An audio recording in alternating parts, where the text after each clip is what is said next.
Ayubowan. Good evening. Welcome to another session of live interviews in line with the South Asian Educational Summit 2022. So let me just brief on this summit prior to starting this interview.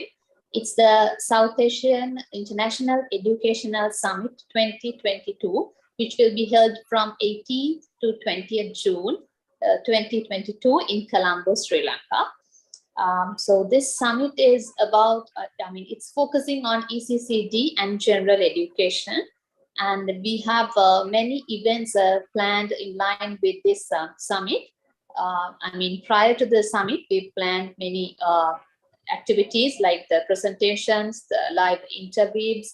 So this is one such event. And I take this as an opportunity to invite you all for the physical summit in June. So this discussion is going to be about the teaching learning process of English as a subject in India. And for that, I guess we have the ideal guest from India today, Dr. Shelley Bisht, Deputy Center Superintendent, SGN India. Welcome, madam. And we have Dr. Dheeraj Malhotra, the principal of Kunwar Global School. Welcome, sir. And we have Mr. John Kamalguru, the president of the association. Welcome, sir. So prior to starting this, I would like to invite our special guest, Dr. Dheeraj, to give a brief, explanation on our summit and about how we proceed so far. Well, thank you very much. Good evening, everyone. Today we have a wonderful speaker from India, Dr. Shelley Bisht, and I wish her all the best. And we look forward to the event in physical, which is scheduled from 18th to 20th of June in Colombo. And I appreciate all the wonderful speakers at this platform, looking forward with their preface of bringing quality as a priority in academics. So all the very best and have a wonderful learning. Thank you. Yeah, thank you, sir. And I would like to invite Dr. Shelley as well to give a brief self-introduction on herself. Thank you so much, Hasini, for the wonderful introduction of mine, and Dr. Dheeraj Malhotra, who is a renowned figure in India, for the wonderful introduction of mine. Yes, good evening, everybody. This is Dr. Shelley Bisht. I am an educator from the last 21 years, an international speaker, social activist, and writer. And I am in the field of teaching English from the last 21 years. And it is such a welcome invite I have received from you all. So looking forward for a good summit from you all. Thank you so much, Hasini. Yeah, thank you, ma'am. Oh, well, as we all know, we all are aware about the critical role, played by English as a second language in the present context, because it gives all kinds of opportunities in communication, life quality and education, and it breaks down communication barriers because it's a lingua franca. In other words, like English is the most commonly used language among foreign language speakers.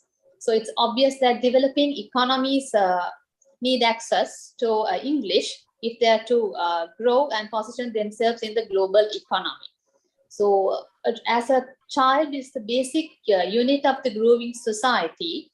We have to make them competent in English, especially in speaking English, in spoken English.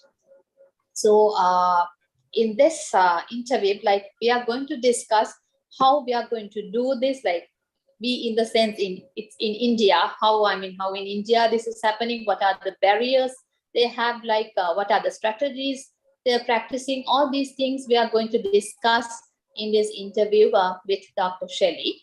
So I think with that we can start the interview.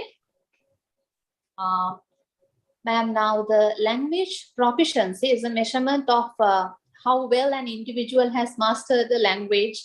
For example, this could be in terms of speaking, writing, listening, and reading for a student. So how do you explain this level of proficiency for English language among your school children?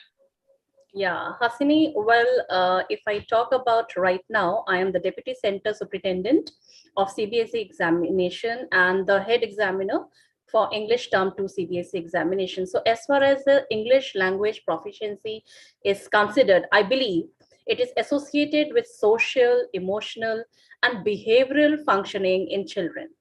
Now, if I talk about my own school, then after controlling of child, family and school characteristics, now children, who are proficient at an early age, now they show a slightly better behavior. Okay, but if you talk about the attention, if you talk about the eagerness to learn, and even the organizational, between the kindergarten, I mean, I'm talking about the children who are 5 to 6 years of age, and also about the fifth grade who are basically 10 to 11 years of age. Now, in those children, you can find a bit, I mean, if you talk about the monolingual children, now in contrast, now children who are not proficient in English by say first grade, they have shown a comparatively better behavior, but poorer attention, now eagerness to learn, and organization between kindergarten and fifth grade relative to monolingual children. Now, similarly, few children showed greater social, emotional, and behavioral functioning at age 4 compared to monolingual English children. And if I talk about the senior children, then, the English proficiency level is much higher in comparison to the middle school and in comparison to the primary level children. Yeah, thank you, ma'am. Now, as Asians, as non-native speakers of English, I mean, our students are obviously facing a lot of difficulties while learning English. So what's your opinion on this?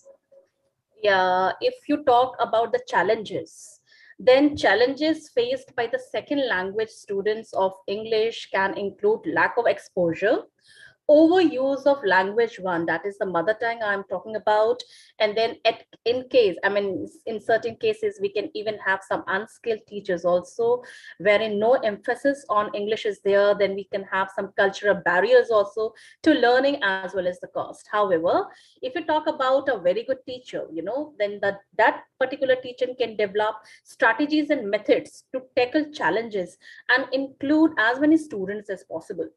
Now, the language itself can cause challenges as faced by the second language of English, just as it could be the learning cost in the form of German also. Now, learning a subsequent language is difficult. However, English is an amalgamation of many cultures, languages, and civilizations. Now, many English rules have certain exceptions also. Now, one of the most common popular is I before E, except after C, which has even more exceptions. So because of certain limitations, people generally have difficulties in learning English. For an example, likewise, English borrows from many languages. One rule may indeed be for all words borrowed from the Romance languages, but Germanic languages or Slavic may have different rules. Now, grammar rules are challenging to learn when they come from so many different places. Additionally, even if you talk about the pronunciations and letter combinations, they can have even very different pronunciation for different tenses or part of speech. Think of different ways to pronounce red, R-E-A-D, and the pronunciation is different when I speak again red, which is again R-E-D. Red is you're reading something you have already read, and R-E-D, the other one, that is the color we are talking about. But pronunciation is same, but the meanings are very much different. So English can be challenging to learn because of the difficulty to pinpoint rules and phonetic combinations, among other difficulties as well. Thank you, ma'am. And I'm sorry to interrupt the flow. I think it's better if you can remove the background, because your face is a little bit glitching because of the background, ma'am, I think. Okay, no problems. Yeah, thank you, ma'am. Now, well, when we are discussing... Is it okay now? Yeah, that's better. That's better, Okay. I think. Yes, ma'am. Yeah, now when we are discussing barriers to effective learning and speaking English, the teacher is another party who is undergoing these difficulties. So what are the difficulties faced by the teachers when teaching English language? Yeah, now this is a good question. Basically, the first difficulty which an English teacher can face, that is the class condition. For an example, suppose if I teach class 12th, to be very honest, the class condition might be very boring at times, because students mostly play their gadgets and are very, very difficult to manage. I'm talking about the pandemic period, because nowadays also we are having the hybrid mode, because when the examinations are there, we are going for the online mode. When the examinations are not there, we are going again for the offline mode. So online is still there. So this is the problem which I face. Now, perhaps I do not try to develop and enrich myself with training and innovation in English language teaching, but yes, this is the first thing. And the second problem which I believe the teachers face, that is the learning media. Now, why the learning media? Because that is the limitations of learning media facilities. So one can have it, and this problem can exist from school to school. Okay. The third problem which I believe the English teachers might face, that is the delivering material. Because the first problem faced by the English teacher might be, it is lack of students focus or concentration in delivering material. Now this is the constraint in conveying learning material which is there with the children as well. The obstacle is to discuss the subject of English being at noon, that is the last hour. And this is wherein, because see, morning the children are very much fresh. They are absolutely fresh when they can have their maths period, their science period, their commerce period in the first half. But if you keep English at the last period, the 8th period, by the time it is 1 o'clock, it is 1:30, the child is tired, the child is sleepy. And during that time, you cannot expect the child to be energetic enough, to be fresh enough, and to have the English lectures from the English teachers. So framing of the timetable also and keeping English at the last period also sometimes can have the difficulty for English teachers to make the concentration there in the class. So that is what one of the hurdles which I have faced. And as we know that interest is one of the indicators of the classroom management, one of the most successful classroom management indicators is ensuring that children are kept even when the teacher is preoccupied or caught up in some other class or some other activities also. So that is what I'm talking about. And the last thing is there, that with this time allocation, teachers feel that this makes our difficulty to manage between providing materials and also managing the noise also in the class. Because if you have a class of 50 students, you cannot expect all 50 to maintain the perfect discipline in the class. Okay, if you have certain miscreants in the class, maybe 1 or 2, then those children are only enough to disturb the class. So that depends on the English teacher, that how she has to maintain the perfect discipline in the class by making the class absolute silent and to create some that enthusiasm in the class, some kind of atmosphere, so that all 50 concentrate and listen to the teacher. So this is certain limitations which I can find here while teaching English in the classes. Yeah, thank you very much, ma'am. So my next question again links with the second and third questions as well, because we discussed difficulties from a student's point of view, then from the teacher's point of view. So how do you explain barriers to effective learning English in general? As in, like, if you summarize issues from, for all the stakeholders involved in the teaching learning process, like maybe you can include parents, the society, then the teachers, the school management, students, everything from, in general, like, how do you elaborate this? See, no one can deny the prominent position of English language in global communication. It is enjoying a sovereign status as far as, the prerequisite of each and every professional, but it has its own limitations to be conquered by its learners. As English is not our mother tongue, we face many hurdles in learning. We can even overcome these hurdles by executing specific actions, influence of mother tongue. Now, language learning involves the imitation by the learner, okay, of the sounds, patterns used by other human beings around him.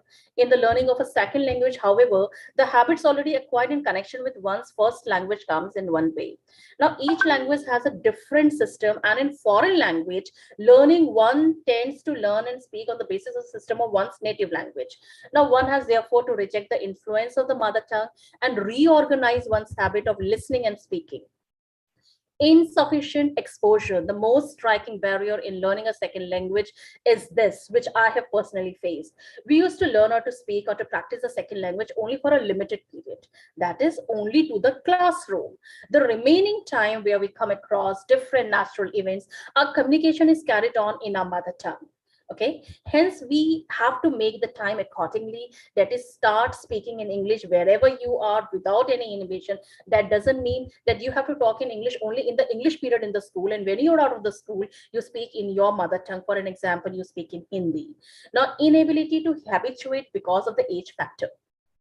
Now, as the tongue of a child is so flexible, it can adopt any sound and use it immediately. And children have the tendency of repeating the new sounds and words until they get grip on them.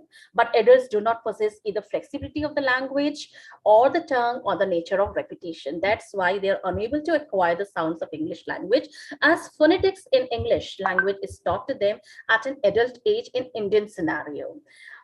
Second thing which I feel is reluctance in learning new words.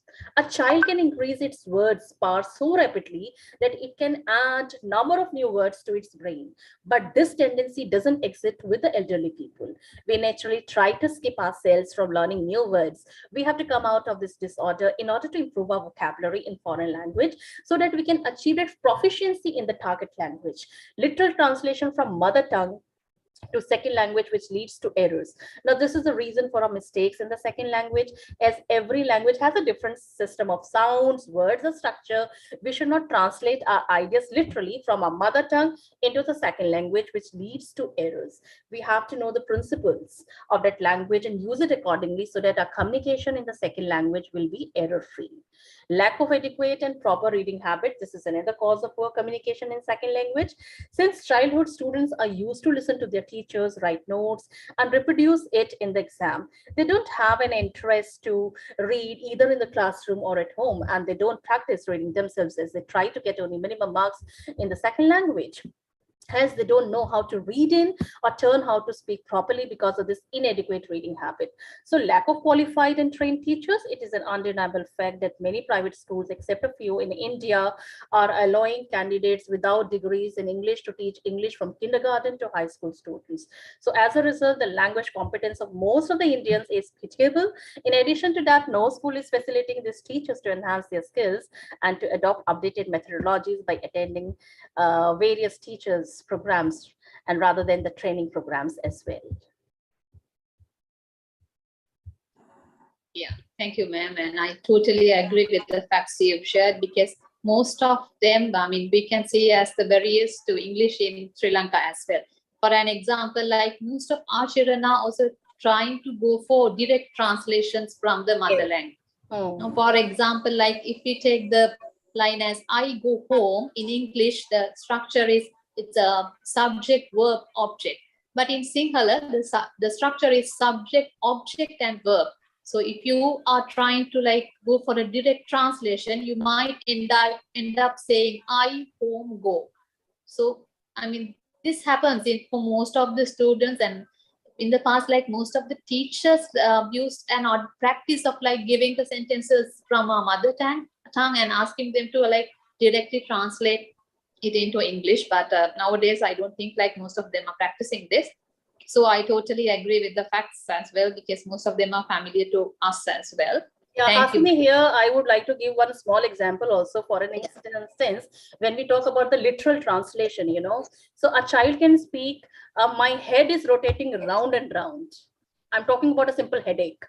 Okay. So if a child doesn't know how to talk it or how to express it, because the child will do just the Hindi literal translation and will speak, my head is rotating round and round. So this is how we need to perfect that art and to bring into the proficiency in the English language. Yes, ma'am, totally agree. So, I mean, as we discussed earlier, also like English is the second language for us, and we are not the native speakers. So, literally, we have the mother tongue influence, which you touched a little bit, I think, in an earlier answer as well. So, like, how do you handle this mother tongue influence? Yes.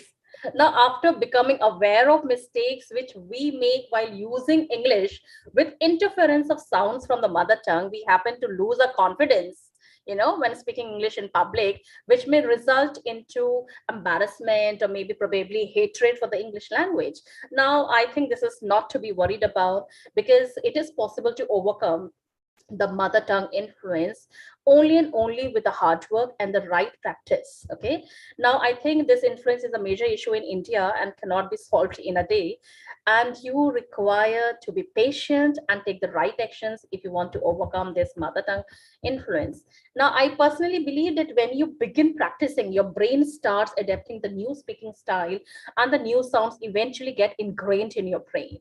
Now, as the routine takes hold, the level of effort requires lowers, and once you get used to, the time and effort needed for practice has greatly decreased.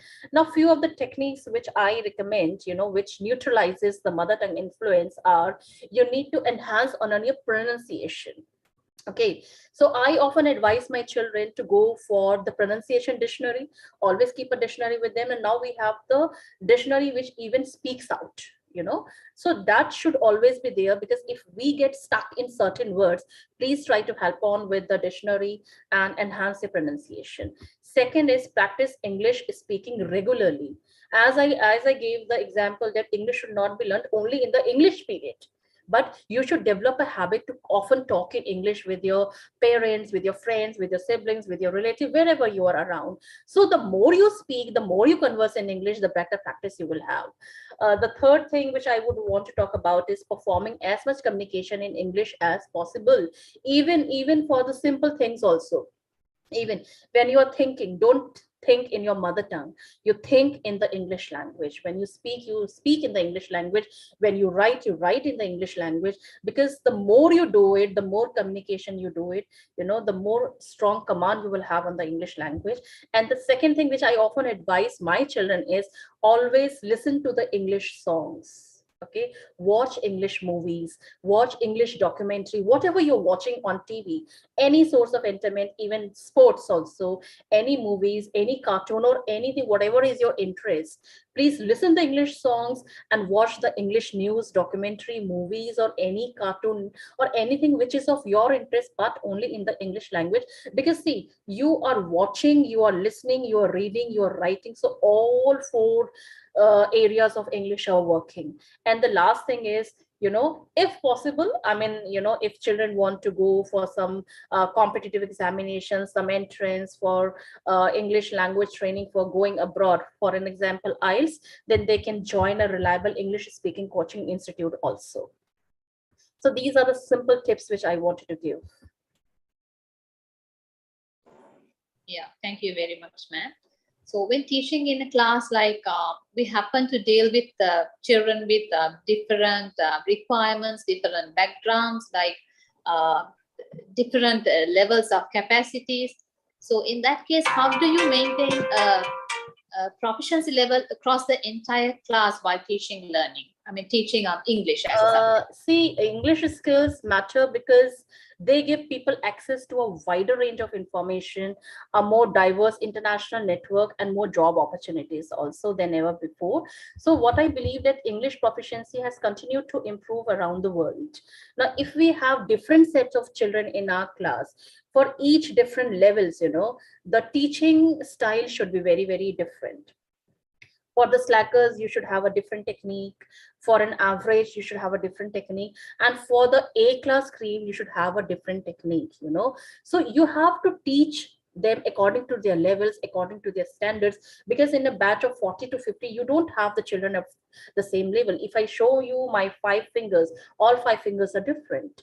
So this is how you need to access the class. This is how you need to access the children, and this is how you need to access the proficiency of the children as per their needs, as per their standard, as per their level, because there are different things, and the teacher should need the balance also. She should know that how to tackle the class and how to tackle the different class of people sitting in her class. So that depends on what technique she uses for delivering her lecture.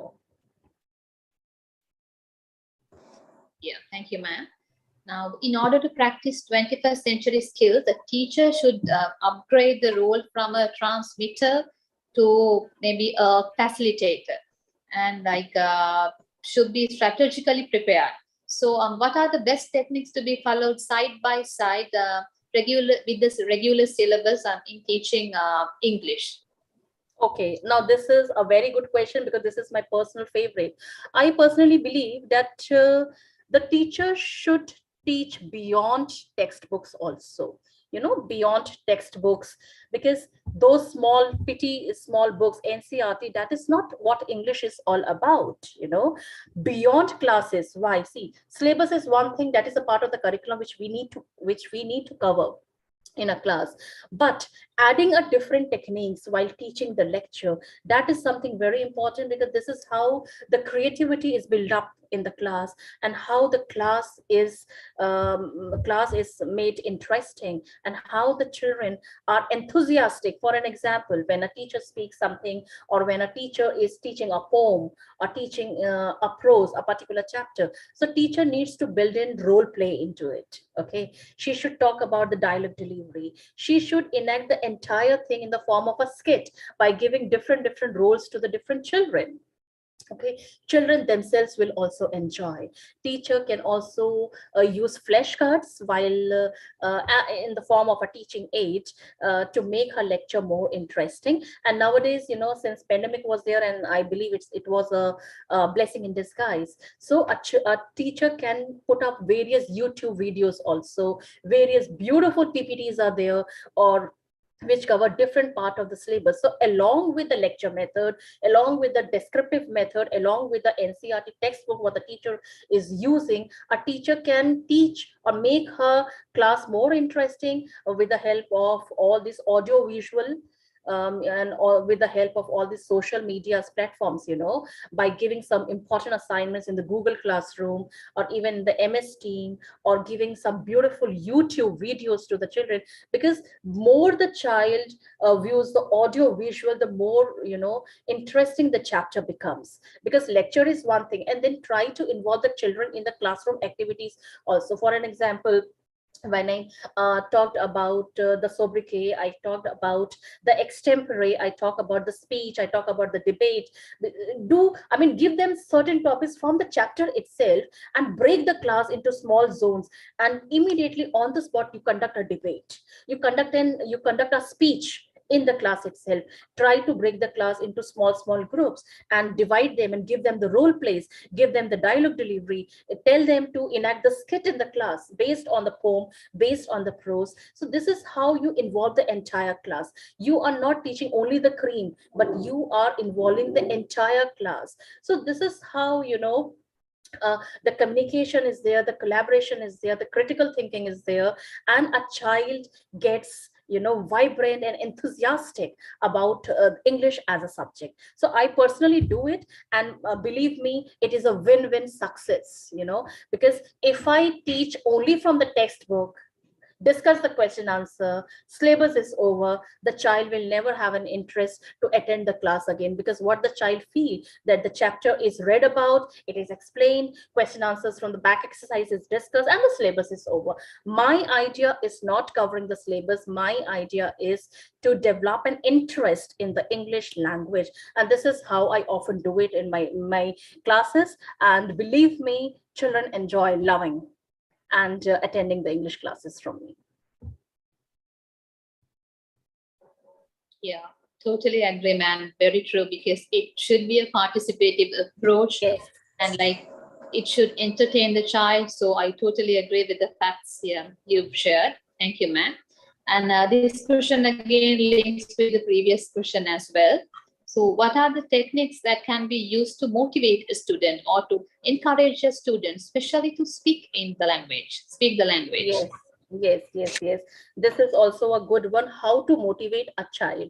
See, in the previous question, I discussed what all techniques can be used along with the syllabus. Okay, but when you are talking about the motivation, the English teacher could conduct the English weeks in her particular school. Okay, in English week, wherein some good activities can be given to the certain child. For an example, suppose if an English club is there, okay, involve the children of the English club to make different activities. For an example, they can stage play a drama from Shakespeare.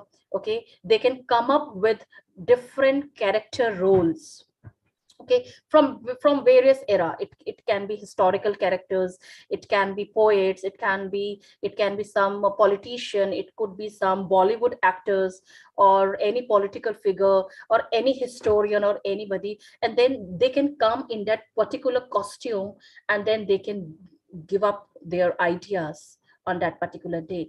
And also theme based assemblies to be conducted, wherein different children, all different children should be involved. One of them can be given, one of them can be asked to present the news of the day.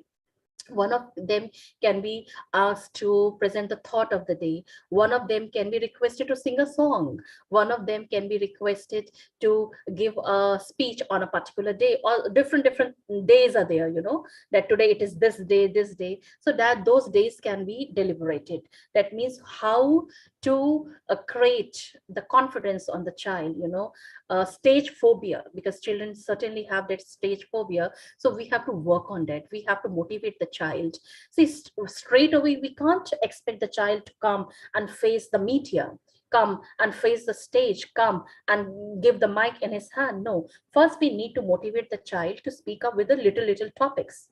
You make the child do it in the class. Okay, do it in the remedial classes also, which we normally keep during the stay backs, and then tell the child, yes, you have mastered this small art.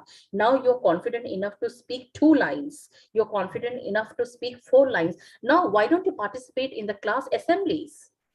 Okay, please come on the stage, speak 2 or 3 lines, and then gradually you have to motivate the child to participate in the inter-school competition, inter-zonal competitions. But that thing should be gradual, and build the confidence in the child. Yes, you can do it. And what I personally feel, please don't only allow the cream, the A graders to participate in all competitions, in all activities. Please give the chance to the average students also, and the slackers also, and below average students also, because everyone should be given this importance. Yes, I can do it. Nothing is impossible, because impossible itself says that I am possible. And that is the job of an English teacher, to make the child's believe, yes, I can do it. I can combat this language, though it is a foreign language. So what, I can combat it and I can do it. But that depends on the teacher only, to motivate the child, to encourage the child, and to participate in all this. Whether if I talk about English week, whether I talk about the English club activities, I talk about the inter-school competitions or zonal competitions, and please take the child to the national level and to the international level. Make him participate in spelling bee, make him participate in all international level of debates and speech and articles. Because I believe in, when I talk about India, okay, when I talk about Amrit Mahotsav and everything, even Modi ji is coming out with different programs for CBSE, different programs for the children. So usually we should encourage our child to participate, whether it is, I believe each one of us have done that poster activity through this Amrit Mahotsav. We have done the postcard activity also. We have done the Prime Minister campaign to the Prime Minister, letters also, and everything. So I believe when we motivate each and every child, so the child should not be felt left alone.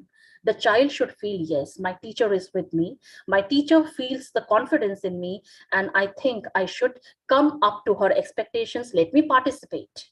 Let me participate. Let me give my best. And I believe if, there is a positivity all around, certainly we will get the result. Yeah, thank you very much, ma'am. Like, I personally support the last fact because we should not only encourage the cream, like, Yes. we should encourage, I mean, everyone, almost everyone, like, we should give the chance to give the opportunity to almost everyone because it happens like, I mean, I have experienced this when, as a student, when I was in school, for maybe for English day, for any other day, it's almost the same group of children who are performing. Like if when it comes to Yes. drama, I mean there's a, I mean, famous group in the school. Yes. They'll be doing the drama, like the other group will be performing the choir. So like us, like they have already selected the cream and they have labeled them. So I mean, the other students even like this is something psychological. You are talking about Sri Lanka, I'm talking about India, but this is the psychology. Because see, when a child is admitted to nursery, so nursery, KG, class 1, class 2, the few children build up this image. Yeah, these one are the good ones. So these have been promoted till primary level. The same cream goes to the middle level. Okay, the middle level teachers also find, and they will also promote the same children who were there in the primary level. Fine. So the same group of students are promoted at the middle level, and when they come to the senior level, the senior teachers also promote the same level because they feel they are already the winners. They are already the zonal winners. They are already the cream. So they need not work hard on the other children. So this is where the teachers are wrong. Why we want the ready-made food to be served on the platter? Why doesn't the teacher want to work hard and give the chance to the other children also? We know those are the cream, and even when at the senior level, when we allow them to participate somewhere, obviously they will come with a gold medal, obviously they will be the national winners, they will be the international winners. But what about the other children? Are we so partial? Okay, so this is what I feel is the folly of the teachers. And personally, I mean, if I talk about, we should give chance to each and everybody sitting in the class to participate and come up with something good. Yeah, ma'am. Yeah, because sometimes, like, I mean, when this, because of this practice, like some children might not get the chance at the Yes. school, but all of a sudden, maybe at the university, like, we might like meet a superstar. I mean, who was not performing at the school level, because maybe at the university, everyone is getting the same opportunity. So those children were like hidden stars during the school period because of this, like, because of this practice. So like, if the equal opportunity was there, like they could have brushed up their talents, like from the school age itself. So I totally agree with this fact, ma'am. And like, again, when we are moving to the next question, also like we can elaborate more on this point, I guess, because like now as a developing country, like we are facing issues with regard to resource allocation, equal distribution of facilities, and hence like the development varies from cities to city, from village to village. So when it comes to English also, like we experience almost the same scenario in my country.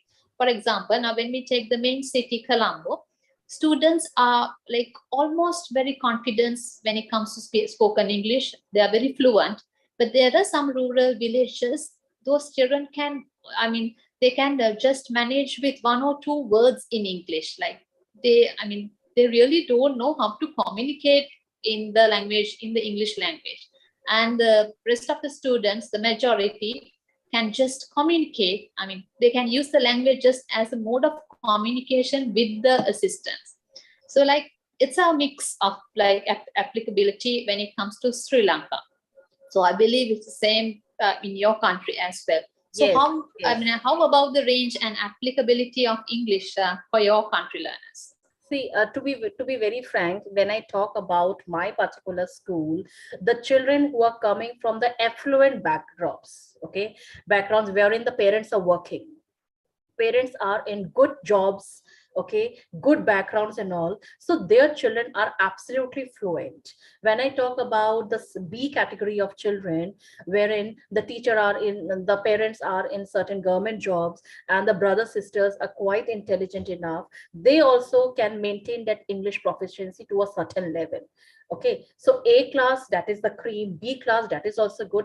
But when I talk about the C class, there I face a little difficulty, because that is the strata wherein the children are coming from the poor background, for an example, from a village. And yes, the mother tongue, that particular mother tongue is so strong, the influence is so strong, and basically the parents are not that educated.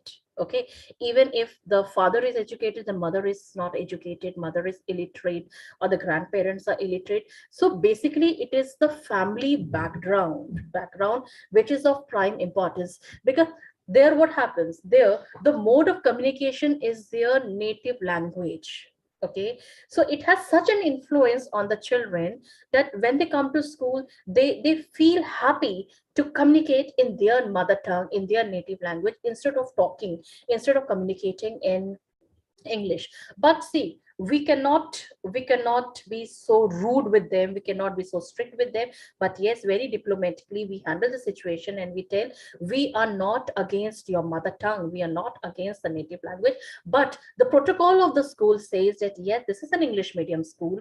Once you step inside the school, you need to talk in English. Okay, you go home, you talk in any language, that is not a concern to it. But yes, you are very much true. We also have a mixed bag of the children coming up with different languages. Okay, A class is there, B class is there, but then we also have the C class of children who are not that proficient in English. And these are the ones wherein we have to work hard on these children, because they don't have an atmosphere of talking in English at home throughout. Because when we communicate, when their parents or grandparents also come in the PTM, they communicate to us in their own local language, in their own regional language.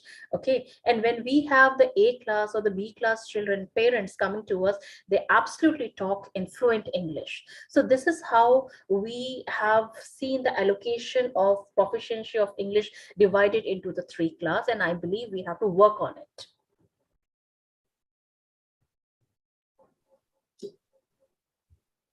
Thank you, ma'am. So throughout these interviews, we've focused on the factor 21st century skills. So that's highlighting the world's status as a global village. So in such a background, like bilingual competence comes to play a vital role. So how do you elaborate the importance of developing bilingual competencies? Hasini, this is a very good question. Bilingual. I believe it increases the brain power, because learning a language is a great way to keep your brain healthy and sharp. Being bilingual can improve a person's multitasking skills, attention control, problem solving, and creativity, as it promotes outside the box thinking. It can also help improve your memory, handy when shopping and remembering people's name. And also it can give children an academic advantage also. How? Because studies have shown that bilingual children can outperform monolingual children in a number of subject areas.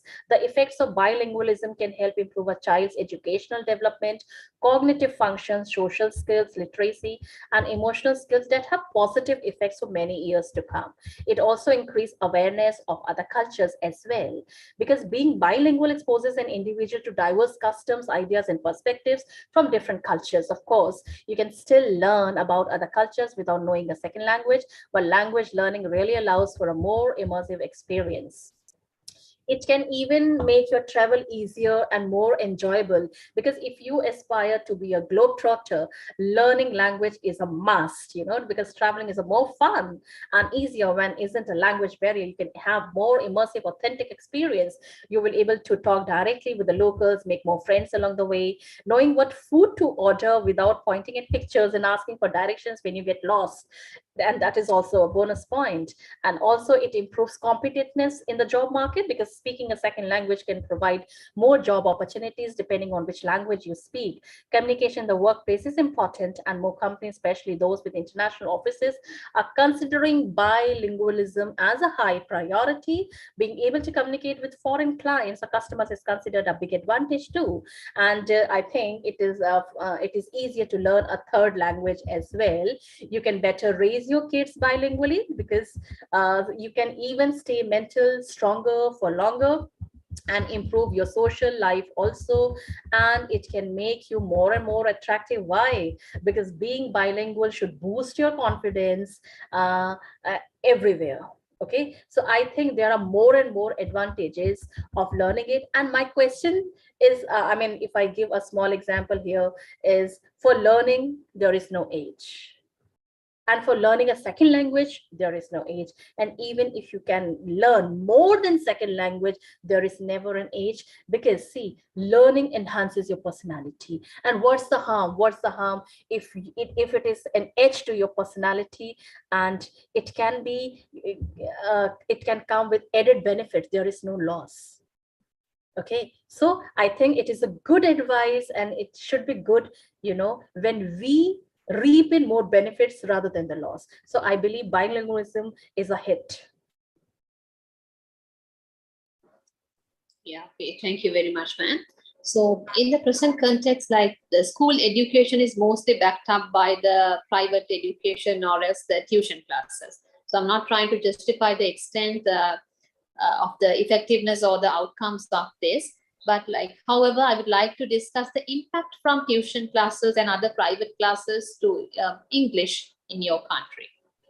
Sorry, please repeat the question. Yeah, ma'am. Now, I mean, at present, the education is always backed up by private teaching, private tuition classes. Okay. So like, what's the impact from tuition classes and other private classes in your country for the language of English? See, for an example, if I talk about my country, if I talk about my school and all, tuitions are a big hit if I talk about mathematics, if I talk about science, if I talk about commerce. Okay, physics, chemistry, maths, economics, business studies, accounts. Okay, but when you talk about English, English doesn't have any class for the tuition. Why? Because children are so hard pressed for all these technical subjects. They don't have time for the tuitions for English, because see, there are two factors. One is the time constraint. Okay, the child has to have 2 or 3 minimum tuitions in a day, so the child will choose for a technical subject, maybe mathematics, or maybe some science, or maybe some commerce subject. Fine. The second thing here, when I talk about this, that is a financial end also, because a parent cannot afford to have the tuitions of all the 5 or 6 subjects. So in India, you know, when I talk about English, only in English I'm talking about, English tuitions are very minimum in comparison to the others. But yes, of course, if I talk about the private tuitions and all, it is a hit only when a child needs to travel abroad and to clear IELTS. For IELTS, you know, there should be a proper coaching, and yes, children do have these classes, and these coaching institutes are a massive hit in India, because then we need to have the children traveling abroad and they need to clear IELTS. For clearing IELTS, minimum 6 or 7 band is required, max is 9 or 10, but it is a compulsory thing. So if I talk about the private tuitions, forget about the private tuitions of the classes, say 8th, 9th, 10th, 11th. It is there. Children do take it, but yes, the tendency of English tuitions are less in comparison to the science, maths, or the accounts one, for the commerce one. But yes, when I talk about the English proficiency or the language course to be done for going abroad, then yes, it is, of course, it is there. And it is a massive hit. Children do take, and it is mushrooming up well. And it has a good market in India. Yeah, thank you, ma'am. So our students, I mean, the majority of the students in developing countries like us still have a long way to go in terms of English usage and becoming competent in this language. Because still there's a lot of resistance to English among us children. So why do so many children in schools still think that English is not so cool? So how do you deal with this resistance? See, for this, we need what I told you earlier also. We need to develop some techniques. We need to develop some interest to the children to make it absolutely important and absolutely cool. You said it's not cool, but then it depends on the English teacher to make her subject cool, to make her subject interesting. Now, how it can be interesting is that the teacher need to use lots and lots of visuals. For an example, images. That is great for supporting learning. A child may not understand that the word pencil means pencil, but they recognize what a picture of a pencil is. By combining text with the images, children will be able to develop that better understanding. And pictures also add some color to your classroom, making it more interesting and a better learning environment. So we need to do it a lot to give them the visual background also along with the textual one. And second thing is, you have to keep it very, very simple. Don't make your subject technical. This is especially important when dealing with beginners. I'm talking about the primary classes and all. Try to keep sentences simple so that learners can develop their knowledge, and then you can build on it. You could, for example, ensure their understanding of simple instructions that you use in the class. This could be things like stop and listen, or put your pens down. These short but informative sentences will be learned. Okay. And if you try to start with a heavy vocabulary, children will not able to understand. So try to keep it simple so that actually they grab what you are speaking. They try to retain, and then they try to speak it out also. And then please teach your subject with little bit of fun. Why? Because we learn more when we are having fun. The more engaged we are in a task, the more we are bound to pick up. And finding fun in the classroom can be really very easy, and doesn't mean slacking off from learning. There are so many fun teaching resources. It is available everywhere. There are so many activities and games we can do along with our teaching. There are so many crosswords and puzzles and so many things we can do along with the chapter to create the interest of the child.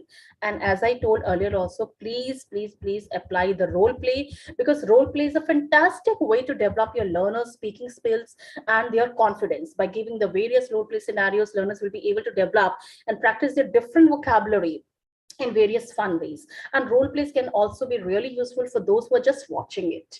Okay, if certain learners, they don't feel confident enough to get up in front of the class, they pretend to be a customer in a cafe. They can still pick up speaking tips from watching their classmates do it. Okay, so that is something very, very important when I talk about this. And please try to use some technology also, because it has quickly becomes men's best friend over the recent years, especially during the pandemic, and it should become a teacher's best friend too. So technology is a great way to get children engaged in a lesson with so many apps. Interactive games and platforms are there. There's a lot a teacher can choose from within the lessons only to make it more interesting.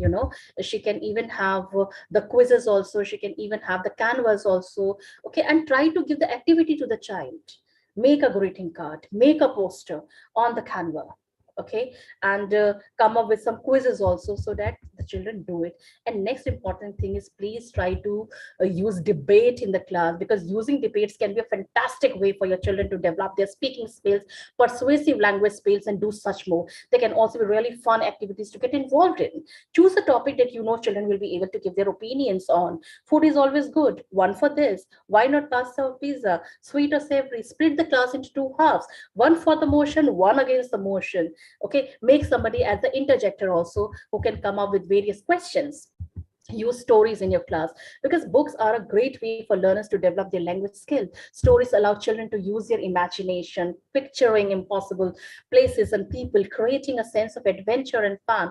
So using this help to teach language, and it can be very, very interesting, because it can even help with the pronunciation and spelling also.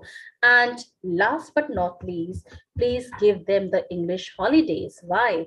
Because using English holidays can be a fantastic way to create, again, a fun classroom environment, whether you look at Christmas, whether you look at New Year, Holi, Diwali, or any special day. You can find resources to support your teaching on that particular topic. This can give children a chance to also get creative and explore other culture. For an example, now we are about to have the summer break, okay, after the examination. So give them wonderful summer holiday homework, something creative. They can work on the PPTs, they can work on some presentation, they can develop a small app, okay, and may give them something innovative, something creative, so that the children have some interest, okay. And this is how what I sum up.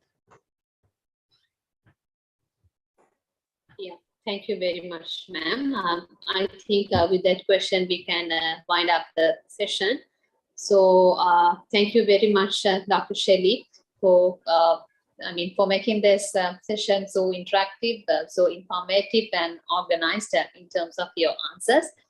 And I thank Dr. Dheeraj for joining. But Hasini, one last thing which I want to speak before we wind up the session is, please make every child unique, okay? Because we teach one child, but we develop the whole child. Make every child special in your class, okay? Give every child such an importance that you are the hero of the class, you are the heroine of the class, and yes, you can do it, you can nail it. Try to build up that confidence, okay? And please come out of the boundaries of the textbooks, okay? Artificial intelligence is there. When I talk about NEP 2020, it is what? It is more of a playway method, more of fun way method, okay? This roting is not in at all, okay? Cramming is not in at all. Try to do artificial intelligence with all the subject, with all the topics which you are dealing with.